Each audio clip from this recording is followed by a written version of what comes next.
Hello and welcome to my video. I want to share a little problem I had with my 2010 F350 pickup truck. It's a funny story, so bear with me. Now, before I start, I want to remind everyone that I am not a licensed diesel mechanic. I am just a guy who owns a bunch of tools and tries to do everything myself. So the problem is my engine light came on. So I went to AutoZone like everyone else, and they hooked up their little handheld diagnostic tool, and they told me that I had a fuel rail pressure sensor fault. So the young guy at AutoZone, the first thing he wanted to do was to sell me a new pressure sensor. And I told him, no, hold on. Just because the pressure sensor is given a fault doesn't mean that the pressure sensor is bad.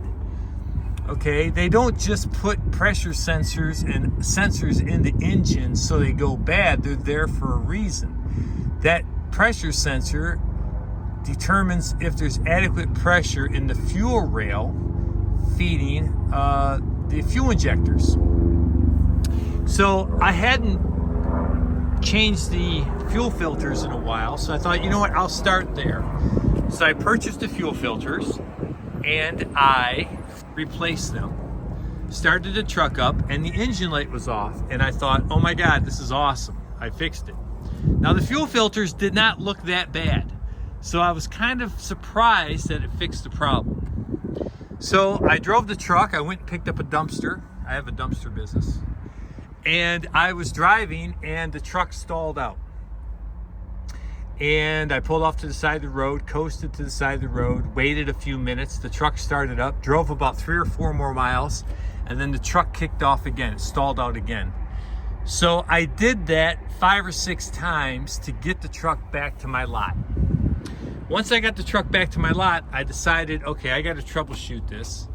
First, I called my mechanic and he told me, well, it'll probably be anywhere between $2,000 and $4,000. And I was like, no way am I paying that to have somebody fix a fuel problem on my truck.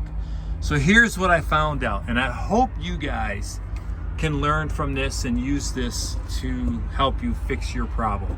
Now remember, I am not a licensed diesel mechanic. So the first thing I started with is when you have a problem with fuel getting to your engine, there's several areas that you could have a problem with. You could have a problem in your fuel tank where the filter or the tank has got sludge in it and it's plugged up the line that feeds your fuel pump. Now this truck, the fuel pump is under the passenger door. So right underneath this step right here is the fuel pump. And I'll talk about that in a minute. So I decided that, okay, when I changed the fuel filters, there was plenty of fuel in the fuel filter housing. So I know that there was no plug in the fuel tank, because otherwise there probably would be no fuel on that side of the fuel pump. So then I thought, okay, so that doesn't seem to be the problem.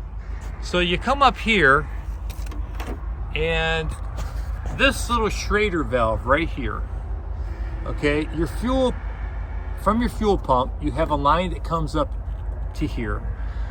This is actually a cooler, a fuel cooler, and it actually has its own little reservoir, which is this, and it actually goes to a little radiator, and it actually keeps your fuel cool. I won't go into the details on that, but how this works is if you take this Schrader valve out, this little inside here, and you turn on your ignition, just put the key in and turn the ignition on, you will see the fuel pump turns on for about 3 or 4 seconds, and it'll actually pump fuel out this.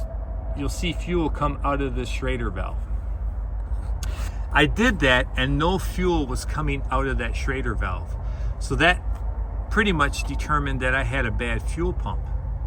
Because otherwise, if the fuel pump was good, you would have fuel coming out of this Schrader valve here. So I went ahead, put the Schrader valve back in, called and found out that they did have a fuel pump in stock.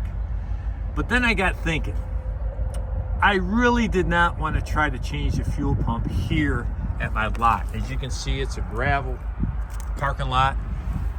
All my tools are at my house. And I was like, man, I really want to get my truck home and work on it, you know, at my shop at home. But I don't want to pay $150 or $200 to have some guy tow my truck home just so that I can replace the fuel pump. So I got thinking, there's got to be a way. There got to be a way that I can somehow rig something up to get my truck home. And here's what I came up with. This is a lawn sprayer, simple lawn sprayer. I put diesel fuel in it. I took an old airline here and basically hooked this up to the Schrader valve like this. Bear with me, it's cold out today. All right, I put this apparatus in the truck with me and pumped it up and got fuel. I have a clear hose here, so you can actually see fuel going in. And I actually was able to get enough fuel pressure to get the truck started. And what's funny is the actual engine light went off too, because with that pump up sprayer, I was able to get enough pressure to actually feed the fuel rail. So that meant that the fuel rail sensor no longer saw a problem. So now you might ask yourself, okay, that seems kind of interesting, but there are a couple problems with this. And let me explain. When you pump up the sprayer, it doesn't take a lot of pressure. I mean, I'm gonna guess and say maybe like 5 or 6 pounds. I think you'd have to check again. Like again, I am not a diesel mechanic. I think you're supposed to have about 6 to 8 pounds of pressure here at the Schrader valve from the fuel pump.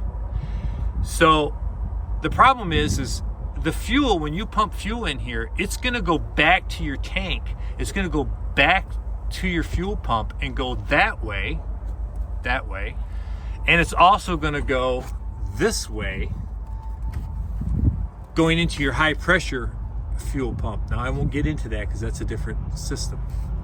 So when you pump up the sprayer, you're gonna go through fuel pretty fast because it's gonna go both directions. It's gonna go back to the fuel pump under the truck and technically back into the fuel tank. And it's also gonna feed here going into this fuel pump or fuel filter and then go into your high pressure fuel pump. So you can go through a gallon of diesel fuel in like 3 or 4 miles if you put too much pressure on the actual hand pump. But I was able to get the truck, not only did I drive the truck home, I first drove over to the AutoZone, got the parts I needed, which is about 3 miles away. Then I drove another 4 miles and got my truck home and was able to do the repairs at home. So if you're having problems with your truck stalling out and you have a high pressure fuel rail sensor issue, you might want to check this out here at the Schrader valve first, do some reverse troubleshooting. And if you need to drive your truck a few miles, hook up some makeshift pump like I did, and you could actually feed diesel fuel to your system. Remember, a couple points here, your truck doesn't really care where the diesel fuel comes from. It's irrelevant. It just needs an adequate supply of diesel fuel. The second thing I want to point out is be careful, because people will try to sell you a new sensor. Now, just because a sensor is going off, that does not mean that the sensor is bad. Yes, it can happen, but that sensor was put there for a reason. Engineers just don't put sensors in to say, hey, let's put sensors in so in the future they go bad. It's there to detect a problem with your fuel system, and then you have to reverse troubleshoot back to the source of the issue. Okay, so that's it for today. I wanted to give you that little tidbit, that little bit of information.